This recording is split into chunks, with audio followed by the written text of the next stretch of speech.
पुस्तक का नाम है आर्य उद्देश्य रत्नमाला। लिखी है महर्षि दयानंद सरस्वती जी ने। ग्रंथ परिचय।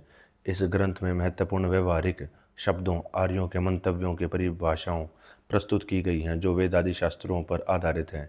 इसमें 100 मंतव्यों नियमों का संग्रह है, अर्थात 100 नियमों रूपी रत्नों की माला गूंथी गई है। धर्म और व्यवहार में आने वाले इन शब्दों एवं नियमों का सच्चा तथा वास्तविक अर्थ समझकर व्यक्ति भटकने से बच जाए, अतः सब मनुष्यों के हितार्थ लिखी गई है। यह ग्रंथ विक्रमी संवत 1934 श्रावण मास के शुक्ल पक्ष की सप्तमी बुधवार के दिन पूर्ण हुआ था। संपादक आर्य उद्देश्य रत्नमाला। ईश्वर, जिसके गुण कर्म स्वभाव स्वरूप सत्य ही हैं, जो केवल चेतन मात्र वस्तु है तथा जो अद्वितीय सर्वशक्तिमान निराकार सर्वत्र व्यापक अनादि और अनंत आदि सत्य गुण वाला है, और जिसका स्वभाव अविनाशी, ज्ञानी, आनंदी, शुद्ध, न्यायकारी, दयालु और अजन्मा आदि है, जिसका कर्म जगत की उत्पत्ति, पालन और विनाश करना तथा सर्व जीवों को पाप पुण्य के फल ठीक ठीक पहुंचाना है, उसको ईश्वर कहते हैं। 2. धर्म, जिसका स्वरूप ईश्वर की आज्ञा का यथावत पालन और पक्षपात रहित न्याय सर्वहित करना है, जो कि प्रत्यक्षादि प्रमाणों से सुपरीक्षित और वेदोक्त होने से सब मनुष्य के लिए यही एक धर्म मानना योग्य है, उसी को धर्म कहते हैं।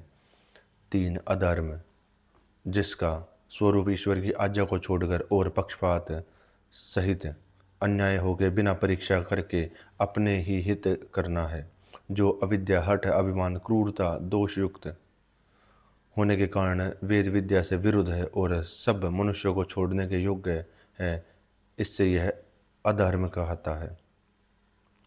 4. पुण्य, जिसका स्वरूप विद्या आदि शुभ गुणों का दान और सत्य भाषण आदि सत्य का सत्याचार करना, उसको पुण्य कहते हैं। पाप, जो पुण्य से उल्टा और मिथ्या भाषण आदि करना है, उसको पाप कहते हैं। 6. सत्य भाषण, जैसा कुछ अपने आत्मा में हो और असंभवादि दोषों से रहित करके सदा वैसा सत्य ही बोलो, उसको सत्य भाषण कहते हैं।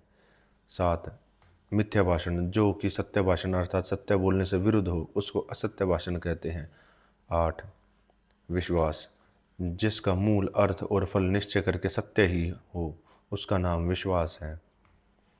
अविश्वास, जो विश्वास से उल्टा है, जिसका तत्व अर्थ न हो, वह अविश्वास है। 10. परलोक, जिसमें सत्य विद्या करके परमेश्वर की प्राप्ति पूर्वक इस जन्म व पूर्व जन्म और मोक्ष में परम सुख प्राप्त होना है, उसको परलोक कहते हैं।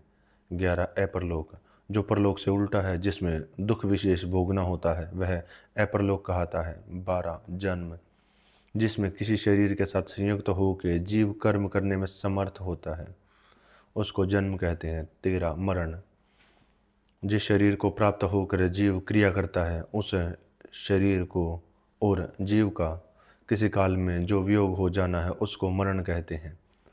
14. स्वर्ग, जो विशेष सुख और सुख की सामग्री को जीव प्राप्त होता है, वह स्वर्ग कहलाता है। 15. नरक, जो विशेष दुख और दुख की सामग्री को जीव का प्राप्त होना, उसको नरक कहते हैं।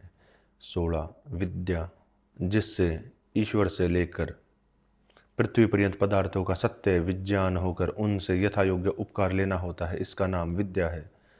17. अविद्या, जो विद्या से विपरीत है, भ्रम, अंधकार और अज्ञान रूप है, इसको अविद्या कहते हैं। 18. सत्पुरुष, जो सत्यप्रिय, धर्मात्मा, विद्वान, सबके हितकारी और महाशय होते हैं, वे सत्य पुरुष कहते हैं। 19.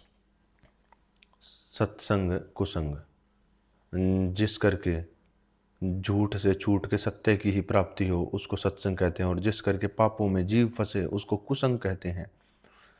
20. तीर्थ, जितने विद्याभ्यास, सुविचार, ईश्वर उपासना, धर्मानुष्ठान, सत्य का संग, ब्रह्मचर्य, जितेंद्रिय आदि उत्तम कर्म है, वे सब तीर्थ कहते हैं, क्योंकि जिन करके जीव दुख सागर से तर जा सकते हैं। 21. स्तुति, जो ईश्वर व किसी दूसरे पदार्थ के गुण, ज्ञान, कथन, श्रवण और सत्य भाषण करना है, यह स्तुति कहलाती है। 22. स्तुति का फल, जो गुण ज्ञान आदि के करने से गुण वाले पदार्थों में प्रीति होती है, यह स्तुति का फल कहता है। 23 निंदा, जो मिथ्या ज्ञान, मिथ्या भाषण, झूठ में आग्रह आदि क्रिया का नाम निंदा है, जिससे गुण छोड़कर उसके स्थान में अवगुण लाना होता है। 24 प्रार्थना, अपने पूर्ण पुरुषार्थ के उपरांत उत्तम कर्मों की सिद्धि के लिए परमेश्वर किसी सामर्थ्य वाले मनुष्य के सहाय लेने को प्रार्थना कहते हैं।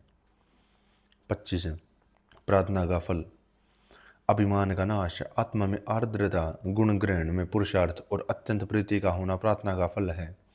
26 उपासना, जिस करके ईश्वर ही के आनंद स्वरूप में अपने आत्मा को मग्न करना होता है, उसको उपासना कहते हैं।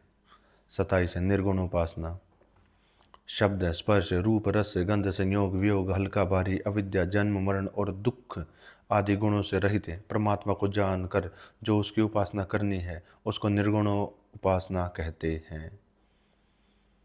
28 सगुण उपासना, जिसको सर्वज्ञ, सर्वशक्तिमान, शुद्ध, नित्य, आनंद, सर्वव्यापक, एक, सनातन, सर्वकर्ता, सर्वाधार, सर्वस्वामी, सर्वनियंता, सर्वंतर्यामी, मंगलमय, सर्वानंद प्रद, सर्वपिता, सब जगत का रचने वाला, न्यायकारी, दयालु आदि सत्य गुणों से युक्त जान के जो ईश्वर की उपासना करनी है, सो सगुण उपासना कहती है।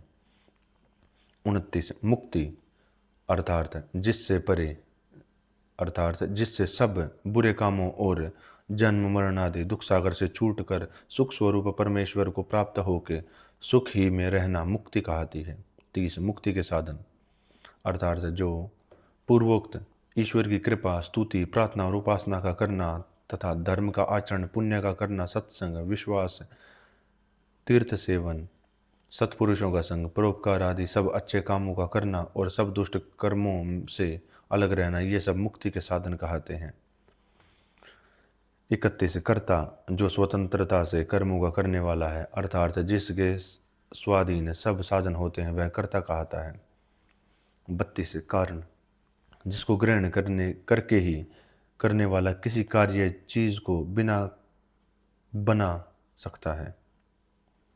कारण, जिसको ग्रहण करके ही करने वाला किसी कार्य चीज को बना सकता है, अर्थात जिसके बिना कोई चीज बन ही नहीं सकती, वह कारण कहता है, सो 3 प्रकार का है।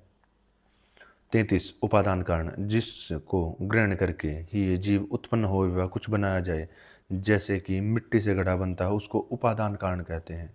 34 निमित्त कारण, जो बनाने वाला है, जैसे कि कुम्हार घड़े को बनाता है, इस प्रकार के पदार्थों को निमित्त कारण कहते हैं। 35 साधारण कारण, जैसे कि चाक, डंडा आदि और दिशा, आकाश और प्रकाश हैं, इनको साधारण कारण कहते हैं। 36 कार्य, जो किसी पदार्थ के संयोग विशेष से स्थूल होके काम में आता है, अर्थात जो करने के योग्य है, वह उस कार्य कारण का कार्य कहता है।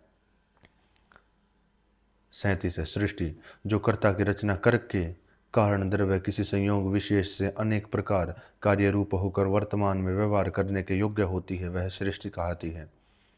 श्लोक 38 जाति, जो जन्म से लेकर मरण पर्यंत बनी रहे, जो अनेक व्यक्तियों में एक रूप से प्राप्त हो, जो ईश्वरकृत अर्थात मनुष्य, गाय, अश्व, वृक्ष आदि समूह है, वे जाति शब्दार्थ से लिए जाते हैं।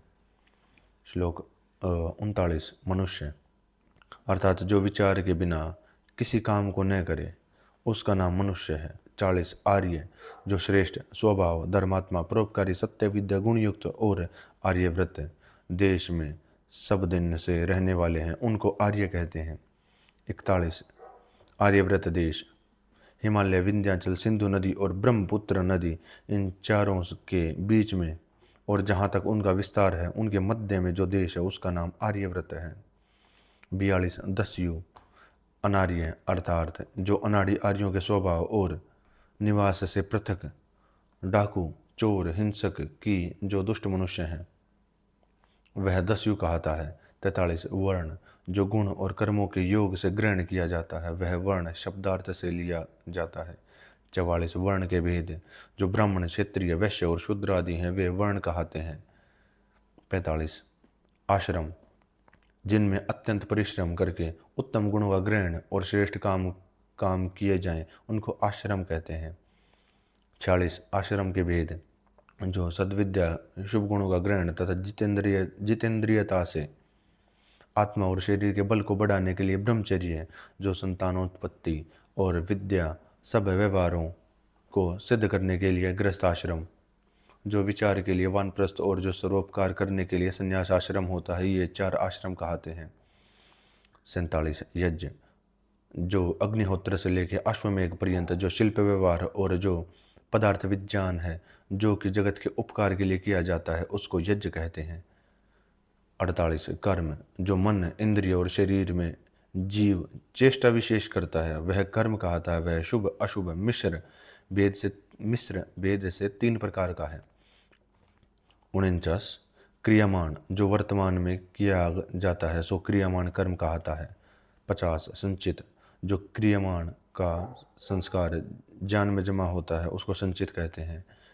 51 प्रारब्ध, जो पूर्व किए हुए कर्मों के सुख दुख रूप फल का भोग किया जाता है उसको प्रारब्ध कहते हैं। 52 अनादि पदार्थ, जो ईश्वर, जीव और सब जगत का कारण है, ये 3 स्वरूप से अनादि हैं। 53 प्रवाह से अनादि पदार्थ, जो कार्य जगत, जीव के कर्म और जो इनका संयोग वियोग है, ये परंपरा से अनादि हैं। 54 अनादि का स्वरूप, जो न कभी उत्पन्न हुआ हो, जिसका कारण कोई भी न होए, अर्थात जो सदा से स्वयं सिद्ध होके सदा वर्तमान रहे, वह अनादि कहता है। 55 पुरुषार्थ, अर्थात सर्वदा आलस्य छोड़ के उत्तम व्यवहारों की सिद्धि के लिए मन, शरीर, वाणी और धन से जो अत्यंत उद्योग करना है उसको पुरुषार्थ कहते हैं। अत्यंत उद्योग करना है उसको पुरुषार्थ कहते हैं। 56 पुरुषार्थ के भेद, जो अप्राप्त वस्तु की इच्छा करनी, प्राप्त को अच्छी प्रकार से रक्षण करना, रक्षित को बढ़ाना और बढ़े हुए पदार्थों का सत्य विद्या की उन्नति में तथा सबके हित में खर्च करना, इन 4 प्रकार के कर्मों को पुरुषार्थ कहते हैं। 57 परोपकार, अर्थात अपने सब सामर्थ्य से दूसरे प्राणियों के सुख होने के लिए जो तन मन धन से प्रयत्न करना, वह परोपकार कहता है। 58 शिष्टाचार, जिसमें शुभ गुणों का ग्रहण और अशुभ गुणों का त्याग किया जाता है, वह शिष्टाचार कहता है। 59 सदाचार, जो सृष्टि से लेकर आज पर्यंत सत्पुरुषों का वेदोक्त आचार चला आया है, जिसमें सत्य का ही आचरण और असत्य का परित्याग किया है, उसको सदाचार कहते हैं। सदाचार कहते हैं। 60 विद्या पुस्तक, जो ईश्वरोक्त ज्ञान सनातन सत्य विद्या में 4 वेद हैं, उनको विद्या पुस्तक कहते हैं। 61 आचार्य, जो श्रेष्ठ आचार्य को ग्रहण करा के सब विद्याओं को पढ़ा देवे, उसको आचार्य कहते हैं। 62 गुरु, जो वीर्य दान से लेके भोजन आदि करा के पालन करता है, इससे पिता को गुरु कहते हैं। और जो अपने सत्योपदेश से हृदय के अज्ञान रूपी अंधकार को मिटा देवे, उसको भी गुरु अर्थात आचार्य कहते हैं। 63 अतिथि, जिसके आने और जाने में कोई भी निश्चित तिथि न हो तथा जो विद्वान हो के सर्वत्र भ्रमण करके प्रश्नोत्तरों के उपदेश से सब जीवों का उपकार करता है, उसको अतिथि कहते हैं। 64 पंचायतन पूजा, जीते माता पिता, आचार्य, अतिथि और परमेश्वर को जो यथा योग्य सत्कार करके प्रसन्न करना है, उसको पंचायतन पूजा कहते हैं। 65 पूजा, जो ज्ञान आदि गुण वाले का यथा योग्य सत्कार करना है, उसको पूजा कहते हैं। 66 अपूजा, जो ज्ञान आदि रहित है, जड़ पदार्थ और जो सत्कार के योग्य नहीं है, उसका जो सत्कार करना है वह अपूजा कहती है। 67 जड़ और जड़, जो वस्तु ज्ञान आदि गुणों से रहित है उसको जड़ कहते हैं। 68 चेतन, जो पदार्थ ज्ञान आदि गुणों से युक्त है उसको चेतन कहते हैं। 69 भावना, जो जैसी चीज़ हो उसमें विचार से वैसा ही निश्चय करना कि जिसका विषय भ्रम रहित हो, अर्थात जैसे को तैसा ही समझ लेना, उसको भावना कहते हैं। भावना, जो जैसी चीज़ हो उसमें विचार से वैसा ही निश्चय करना कि जिसका विषय भ्रम रहित हो, अर्थात जैसे को तैसा ही समझ लेना, उसको भावना कहते हैं। 70 अभावना, जो भावना से उल्टी हो, अर्थात जो मिथ्या ज्ञान से अन्य में अन्य निश्चय मान लेना है, जैसे जड़ में चेतन और चेतन में जड़ का निश्चय कर लेते हैं, उसको अभावना कहते हैं। 71 पंडित, जो सत्य असत्य को विवेक से जानने वाला, धर्मात्मा, सत्यवादी, सत्यप्रिय, विद्वान और सबका हितकारी है, उसको पंडित कहते हैं। 72 मूर्ख, जो अज्ञान, हठ, दुराग्रह आदि दोष सहित है, उसको मूर्ख कहते हैं। 73 ज्येष्ठ कनिष्ठ व्यवहार, जो बड़े और छोटों से यथा योग्य परस्पर मान्य करना है, उसको ज्येष्ठ कनिष्ठ व्यवहार कहते हैं। 74 सर्वहित, जो तन, मन और धन से सबके सुख बढ़ाने में उद्योग करना है, उसको सर्वहित कहते हैं। 74 चोरी त्याग, जो स्वामी की आज्ञा के बिना किसी के पदार्थ का ग्रहण करना है, वह चोरी और उसका छोड़ना चोरी त्याग कहता है। चोरी त्याग, जो स्वामी की आज्ञा के बिना किसी के पदार्थ का ग्रहण करना है, वह चोरी और उसका छोड़ना चोरी त्याग कहता है। 76 व्यभिचार त्याग, जो अपनी स्त्री के बिना दूसरी स्त्री के साथ गमन करना है और अपनी स्त्री को भी ऋतु काल में बिना वीर्य दान देना तथा अपनी स्त्री के साथ भी वीर्य का अत्यंत नाश करना है और युवावस्था के बिना विवाह करना है, यह सब व्यभिचार कहा था, उसको छोड़ देना का नाम व्यभिचार त्याग है। 77 जीव का स्वरूप, जो चेतन, अल्पज्ञ, इच्छा, द्वेष, प्रयत्न, सुख, दुख और ज्ञान गुण वाला तथा नित्य है, वह जीव कहता है। 78 स्वभाव, जिस वस्तु का जो स्वाभाविक गुण है, जैसे कि अग्नि में रूप और दाह, अर्थात जब तक वह वस्तु रहे तब तक उसका वह गुण भी नहीं छूटता, इसलिए उसको स्वभाव कहते हैं। 69 प्रलय, जो कार्य जगत का कारण रूप होने, अर्थात जगत का करने वाला ईश्वर, जिन जिन कारणों से सृष्टि बनाता है कि अनेक कार्यों के रच्य के यथावत पालन करके पुनः कारण रूप करके रखता है, उसका नाम प्रलय है। 80 मायावी, जो छल, कपट, स्वार्थ में ही प्रसन्नता, दंभ, अहंकार, शठता आदि दोष हैं, इसको माया कहते हैं, और जो मनुष्य इससे युक्त होता है वह मायावी कहता है। 81 आप्त, जो छलादि दोष रहित, धर्मात्मा, विद्वान, सत्योपदेष्टा, सब प्रकार कृपा दृष्टि से वर्तमान होकर अविद्या अंधकार का नाश करके अज्ञानी लोगों के आत्माओं में विद्या रूप सूर्य का प्रकाश सदा करे, उसको आप्त कहते हैं। 82 परीक्षा, जो प्रत्यक्ष आदि 8 प्रमाण, वेद विद्या, आत्मा की शुद्धि और सृष्टि कर्म से अनुकूल विचार के सत्य असत्य को ठीक ठीक निश्चय करना है, उसको परीक्षा कहते हैं। 83 8 प्रमाण, प्रत्यक्ष, अनुमान, उपमान, शब्द, ऐतिहिक, अर्थापत्ति, संभव और अभाव, ये 8 प्रमाण है। इन्हीं से सब सत्य असत्य का यथावत निश्चय मनुष्य कर सकता है। 84 लक्षण, जैसे लक्ष्य जाना जाए, जो कि उसका स्वाभाविक गुण है, जैसे कि रूप से अग्नि जाना जाता है, इसलिए इसको लक्षण कहते हैं। 85 प्रमेय, जो प्रमाणों से जाना जाता है, जैसे कि आँख का प्रमेय रूप अर्थ है, जो कि इंद्रियों से प्रतीत होता है, उसको प्रमेय कहते हैं।